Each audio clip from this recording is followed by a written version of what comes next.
In my opinion, one of the biggest mistakes I see in the gym is people not pushing themselves close enough to training to failure and leaving too many reps in the tank at the expense of just trying to accumulate sets and reps and counting these numbers off, rather than establishing a minimum level of training intensity to stimulate muscle growth in the process. In this video, I'm going to be giving you 3 signs that you are not training hard enough to build muscle. These could be a wake-up call for you, but I'm going to give you some easy ways to go about your training instead. If you are new to my channel, my name is Dan and I simplify losing fat and building muscle, and that in the background is my washing machine going off, so I hope you enjoy that and hit that like and subscribe button. Let's go. Right, the first thing I'm going to talk about is facial expressions. Now, I'm someone that pulls the weirdest facial expressions in the gym, but that means that I know that I'm pushing myself. So if you are someone that is just coasting through your gym sessions, and you will notice this if you video your form, your exercises, if you watch your clips back, then you will notice whether your facial expressions are changing as the sets get harder. Now, if your sets are quite easy and your facial expressions are very composed and you're not really breaking a sweat or anything like that, then it may be because you're not actually pushing yourself past the point of like it getting challenging. So I would recommend that regardless of the rep range that you use, let's say you're aiming for 8 to 12 reps in a set, when you get towards the end of this set, it should get difficult. So it should be challenging. The last few reps, you should be showing signs of strain on your face and it should be starting to get tough. So you can see in some of these clips that I am pulling the weirdest faces, but this is because it is getting tough. The second thing I'm going to talk about is rep speed. Now, an easy way to tell whether you are actually training close to failure and pushing yourself is that as you get closer to failure, without you deliberately slowing down your rep speed on the concentric, which is the ascending portion of the lift. So for example,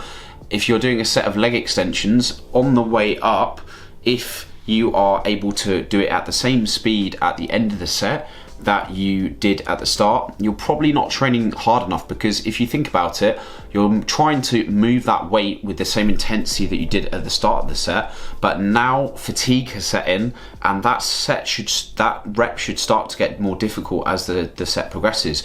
So towards the end of a set, when you're say 2-3 reps from failure, that weight is going to move a lot slower because you're trying to push with the same force that you were at the start, but that weight is feeling a lot heavier than it was at the start. So if your rep speed is naturally slowing, another example could be, say, a chest press. If you're coming up to the top on a chest press, the last few reps, it's going to move slower because it's going to be really heavy down at the bottom, and then when you're trying to push up, it's going to be harder to get that weight back up to the top. So this is a good way of testing whether your sets are getting challenging, and if that is the case, then that is a good sign that you are actually pushing yourself in the set. And if not, then you're going to notice when this changes, and you want to make sure that you are going within say 2 to 3 reps of training to failure. I'd recommend the sweet spot for most people to be 1 or 2 reps away from failure, but it's good to take some sets to failure,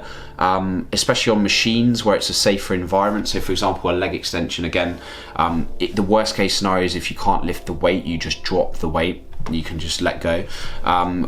Testing this on a bench press with no spot is probably not ideal, but you know, taking some of these isolation movements like leg extensions, bicep curls, these sort of exercises, taking these to failure is good practice, I think, because then you have a measurement of where you can actually push yourself, and then your reference point to know when you're getting close to 1 or 2 reps left in the tank.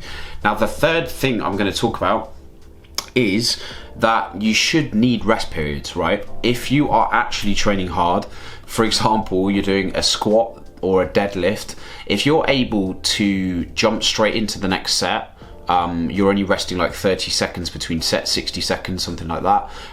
You're not really out of breath, and you've just done, you know, what's meant to be a very taxing exercise like a squat or a deadlift. If you can then jump into the next set and just smash out reps, then the weight is not that challenging for you, and you'll know when you've done a really hard set of like a squat or a deadlift, or even a bench press or a row, these big compound exercises, which means multiple muscle groups at the same time, when you're doing these big exercises, you need to be prioritizing 2 to 3 minute rest periods on these exercises, especially because you are going to be quite fatigued after a challenging set. So if you are not resting more than say like 60 seconds between these sets of these exercises, then it's probably not challenging enough for you. And I would up the weight a bit, try to push closer to failure, whether that be a set where you could do 10 reps, maybe aim for 8, and then you're leaving 2 in the tank, and you could do 3 sets of that like that. And then on those sets, you are going to rest 2 to 3 minutes in between those challenging working sets, which are the ones that you're tracking. Now, as long as you are going close enough to failure, and then you're progressing the weights over time through, which is progressive overload, then that's when you're really going to see the results really ramp up, because you've established the fact that you're training close enough to failure, which stimulates the process of muscle growth in the first place. And then you're applying the principle of progressive overload, which means adding more reps or weight over time, and that's how you know that your training is working. To summarize for you, the 3 signs that you're not training hard enough there are: 1, your facial expression should change and you should look a bit weird when you're training.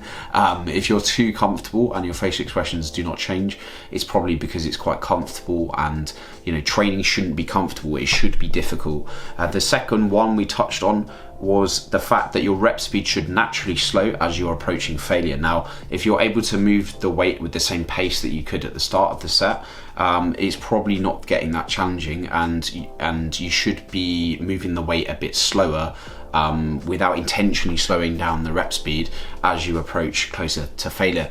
And the third one we just touched on was the shorter rest periods, and the fact that if you actually don't need any rest between your sets and you're just jumping into the next one, then it's probably because it wasn't that challenging a set. And when you really start pushing yourself, within 1 to 2 reps of training to failure, you are going to need 2 to 3 minute rest periods on most exercises, and especially these big compound lifts. Start pushing closer to failure, and focusing more on that than the sheer number of sets that you're accumulating in each workout and across the week.